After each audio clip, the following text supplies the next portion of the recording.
Today's price is tomorrow's discount. I believe it was Rudy from Alphabet Investments was the first person I've heard use this quote, and so I'm gonna attribute that quote to him.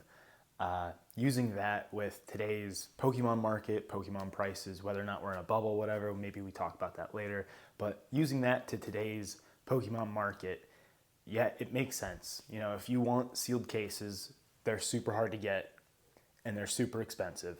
Any discount you get today is massive because tomorrow it's already gone up another 50 bucks. It's already gone up another 100 bucks, etc. Buying at today's full market value, by the time you get that shipped and in hand, sometimes it's already gone up 10%, 20%, 30% even. And I mean, that's the discount. By the time you get it in hand, you've already got 30% profit baked in. You don't even have to do anything. You just placed an order and waited for it to get to you. That's it. That is the ultimate. Today's price is tomorrow's discount. And that is essentially how the Pokemon market works right now. I have a bunch of Ascended Heroes bundles. Somebody hit me up for them and was like, hey, what would you do for 10? And I was like, market price, dude. I mean, when I buy, I have to buy close to market price. So, sure, sometimes I'll get a small discount if it's through one of my buddies or some of the people that I talked about in one of my previous videos. Yeah, sometimes I will get a small discount, but I've worked for those relationships. I've built those relationships. You're just some random dude who hit me up on Facebook or whatever, and you expect me to sell literally the hottest product of the year, the best set from this generation or block or whatever you want to call it, rivaling the prismatic set, the Evolving Skies equivalent. Like you want the absolute best set for 75% market. Why would I sell that to you?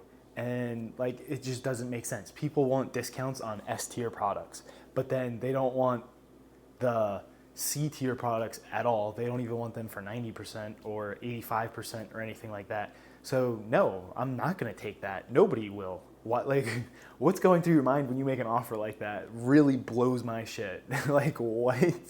How does that even make any sense? No, like, you buy the Ascended Heroes bundle today at whatever market price is, $90, and by the time you get it in hand a week later, that bundle's probably $100. Maybe it's $105. Maybe it's pushing $110, because that's just how strong the market is. That's how much people want Ascended Heroes. That's how much people want the God Packs, the Mewtwo, whatever have you. So does that mean we're in a bubble? Maybe not necessarily. I truly did not think that Ascended Heroes would pop off the way it has. I didn't think, ETBs would be near $180. I didn't think bundles would practically be $100 this early. No, absolutely not. I did not think that whatsoever. Is that because of the botched release we had where we had 3-pack blisters and that was it? And, a month later we got ETBs, and then 2 months after release we got booster bundles. Maybe that has a little bit of an effect. Normally you see singles pop and flop and then slowly, find where they go. Yeah, that really didn't happen with Ascended Heroes. They popped, they might have flopped a little bit and then they just skyrocketed to the moon. And same thing with the sealed product, It came out at $100, dropped down to maybe 90, and now we've doubled in 2 months. Come on. Does that mean we're in a bubble? I truly don't think we're necessarily in a bubble, not quite yet. And that's just because supply and demand. The supply, sure, it's at all-time highs, but the demand has just gone through the roof. It's at all-time highs. There's, I don't know what you could possibly do to make the demand go any higher. Like, everybody wants Pokemon stuff, whether you're retired, middle-aged, young buck like me, teenager, anything, celebrities, star athletes, like everybody is into Pokemon right now. And I don't know if the athlete stuff and rappers or famous people or whatever are, being paid by Pokemon, or if that's just natural. You know what I'm saying? I don't know if the celebrity influence is just natural or what. It could be. A lot of these celebrities are, younger guys or girls, and they grew up with Pokemon. Maybe they played the games growing up, or they collected the cards growing up. Who actually knows? So if, that is all natural, then no, I would say we're not in a bubble. And I think we are safe at least until Gen 10 Winds and Waves, which I think comes out either late 2027 or middle of 2027. So I still think we have a full year of this bull market just going absolute bananas, going absolutely crazy. And, Ascended Heroes is keeping these next few sets afloat, obviously. Like Perfect Order, definitely a weaker set, but that's still 200 plus. That just shows you how desperate people are for packs. The top chase is like $180, and it's a gold Zygarde, I think, and who really cares about Zygarde at all? Then you have a Meowth, which is, I don't know, like 160 or something around there. Sure, by today's standards, those are pretty weak chase cards. Those aren't that valuable, but in a normal market, that is like insane. That's really good market value. That's really good sought after singles at those prices. And I think, if we put this into a normal market, those singles wouldn't be anywhere near that expensive. They'd probably be 50%, maybe 70% of that price. So yeah, I think it's just everything being inflated, everything being just in so demand. That stuff like that is that expensive. Sure, Perfect Order, does it deserve to be $200? No, that's a set that would be wholesale cost all day and tomorrow in a normal market. So yeah, Ascended Heroes is carrying the market right now. Prismatic carrying the market right now. Those of you that say that nobody wants Prismatic, because it really does seem that nobody wants Prismatic anymore, just because Ascended Heroes is a new shiny toy. Just like nobody wants 151 anymore either. It's tough to say. At MSRP, yeah, everybody's still grabbing Prismatic, but at market price, I don't know. If you look at TCG players, sure, it has a high sell-through rate. Lots of product is moving every day or every week. But, you go to my website for market price, people aren't really buying that. You go to Facebook Marketplace, a lot of people aren't paying market price there either. So, yeah, sure, they're doing it on TCG player, but out of the rest of everybody else, are they? I don't think so. I think all of that, hey, I'm willing to spend at market price money is going to Ascended Heroes right now. And that's why we saw something like the mini tins. The mini tin display went up $100 almost overnight. My DMs blew up. Everybody was like, hey, blah, blah, blah. And you know what? Even though I was $80 under market, people were still trying to get it cheaper. That's absurd. Now I'm like $20 cheaper. But yeah, if you want Ascended Heroes mini tin displays on my website, in the link of in the description of the video, there's a link to the website. I still have bundles as well. I want to say I have something like 20 some bundles, which I'm glad I bought right before they shot up to 90, because if I had to pay $90 a bundle, I definitely would not have what I have. That is definitely for sure. That is a bit expensive for 6 packs, let's be real here. At $90 a bundle, you got 6 packs, that's close to like $15 a pack. And I don't know what loose pack value is, but even the ETBs at, you have 9 packs and they're pushing $180, you're at $20 a pack there. So, man, that is really rough. And sure, we definitely need Ascended Heroes Wave 2, but everybody says there's no word on Wave 2s, no word on Wave 2s for Perfect Order, and we have Chaos Rising coming out in 2 weeks, 3 weeks, something around there. So yeah, when are we gonna get these second waves? Maybe we'll get a little bit trickle into big box, but that doesn't help a vast majority of people, because big box, they sell on, like Walmart, Target, sell online, and all that goes to bots. You have these whale botters that are making millions of accounts, and 50 of them might hit, and then there goes 250 whatever Ascended Heroes bundles to one single person, and a million plus accounts that are just basically spam, clogging up the queue, making it so normal people like me don't even bother anymore. So yeah, that doesn't help anyone or anything, because the botter is just going to sell them at market price, 90%, something around there. Good luck trying to calm the market down with something like that. It just doesn't happen. It just does not happen. That is the wrong way to do it. But Pokemon is so focused on just giving all the stuff to big box instead of shipping it to your small LGSs. Let distro go, hey, we have a vast abundance of this. We'll give it to you at wholesale cost, or we'll give it to you at MSRP, and then that's how you bring the price down, because all of these big stores are going to say, yep, I'll take all of that, I'll take all of that, yep. And then they'll sell it. They'll undercut each other the whole way down. but I guess Pokemon doesn't want that, doesn't understand that, whatever it is.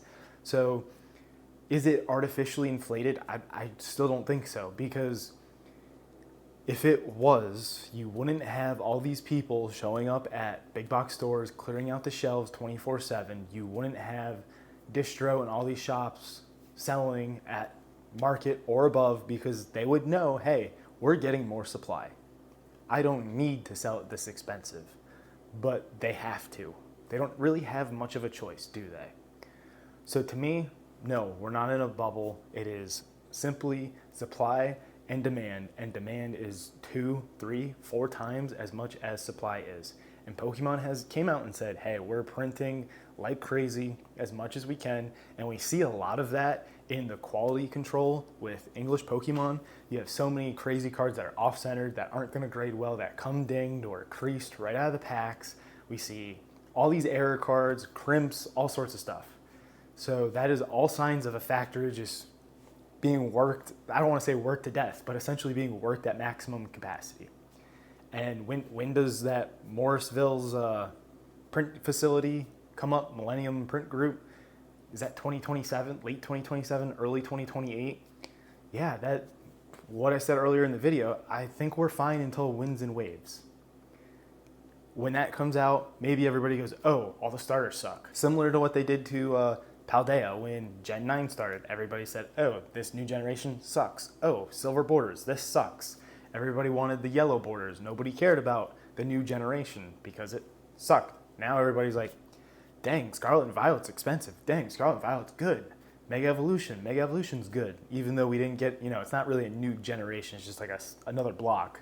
But a new Gen 10, if the legendaries suck, if the starters suck, there's not a lot of chase cards, maybe we see a slowdown there, but unless they pump supply out like crazy, I can't see it happening. Maybe if, Ascended Heroes rotates out, they don't really have any good sets, we get a real slow start like we did with Scarlet and Violet. I mean, Scarlet Violet base isn't that good. Obsidian Flames, really not good. Paldea Evolved was hated. I still think it's underappreciated. You have the Magikarp that is super expensive, and then you have the starters and all the legendaries, and they're all still cheap. Even though they have low pop counts, and the illustration rares, the starter illustration rares, have very low gem rates. The Magikarp is also a illustration rare, low gem rates. That helps with the booster box, but everything else around it, besides 151 and Paldea Evolved, kind of sucks. All the way up until, what is that, Surging Sparks? So yeah, the first half of Scarlet and Violet sucks. If we get the first half of Wind and Waves and it sucks, maybe we get a little bit of a slowdown, but that's a big if. That's a big if. And I believe Ascended Heroes is around until 2028, which is right in time for this print facility to come out. They can last minute just hammer Ascended Heroes to the ground like they did with Lost Origin, Silver Tempest, Crown Zenith. They've done it before. Now, Crown Zenith, $350 in ETB. That's kind of crazy considering it was everywhere for, what, $25, $30? Nobody wanted it, even though great set, best set ever. Everybody goes crazy over Crown Zenith, but nobody wanted it. Seeing Skyboxes, you could have got, the packs were like $2.30. Incredible. Now they're $20 a pack, what, 2 years later? A year and a half later? Yeah. I think we're perfectly fine. I think this is all normal. Now, if you're spending crazy money on something like a reverse holo PSA 10 for $1,000, yeah, I'm looking at you, Mew from Celebrations. Sure, it has a low pop count, but who cares about that card? It is a reverse holo. Same thing with the reverse holo Gengar from 151. Stupid. Why is that so expensive in a PSA 10? Like, if the market does crash, that stuff is crashing so hard. Like, come on, be smart with your money. If you're going to be an investor, you definitely don't want to buy these reverse holos and stuff like that. Put it in a sealed product. Even if you buy sealed product at market price today, you will be perfectly fine in 5 years. Like you say you're going to hold 5 to 10 years, you will be more than perfectly fine. You can look at every set out there. I bought Evolving Skies at $500 a box in 2023, and now it is $2,500 a box 3 years later. Yeah, you're perfectly fine paying market price right now. As long as you know what you're buying, you buy good stuff. Ascended Heroes, Prismatic, Destined Rivals, Surging Sparks, buy the booster boxes, buy the ETBs. Even sleeves and 3-pack blisters become good products. Black Bolt White Flare 3-pack blisters, they literally have an illustration rare promo. Nobody cares about the 3-pack blisters. Nobody cares about them. I don't understand why. Look at Evolving Skies 3-pack blisters. Look at Brilliant Stars 3-pack blisters. You have a reverse hollow promo card and 3 packs. That's it. Nobody cares about them. But historically, they do very well. Yeah, they're a pain in the ass to ship, but historically, they do very well. Even sleeves, if you can get art sets of sleeves, they tend to do very well over time. They're better than a booster pack. And even if you can only get collection boxes, break them down into booster packs, and you can get 100 booster packs, 50 booster packs of each set. Breakers, rip and shippers, they all deal in loose packs. You're fine. Nostalgianomics, Poke Office, bunch of other bigger live streamers that I'm sure are on Whatnot or Twitch or YouTube or whatever. I don't personally really watch that stuff. But if you do, you know who I'm talking about. They all buy loose packs secondhand. Loose packs are still viable, but you're going to take a little bit of a hit selling them on the back end. They're a little harder to move unless you have bulk quantities to send to these rip and shippers. So to recap the video, today's price is tomorrow's discount. You got to pay up for the good stuff. If you're going to lowball or offer something crazy, people are just going to laugh at you. It's not worth anybody's time. Don't even waste your breath or thumbs typing it out. Pay up, get good quality stuff now while you still can. And if you're looking for sealed cases, join the Discord in the link below. I'm middlemaning sealed cases. There's Phantasmal Flames sleeves, First Partner cases, Prismatic ETB cases, Surging Sparks booster box cases, plenty of great stuff available. And you get a small discount to market, so it's a win-win for everybody involved. Shop the website below, maxpacks.com. And remember, we're not in a bubble. I'll see you in the next video.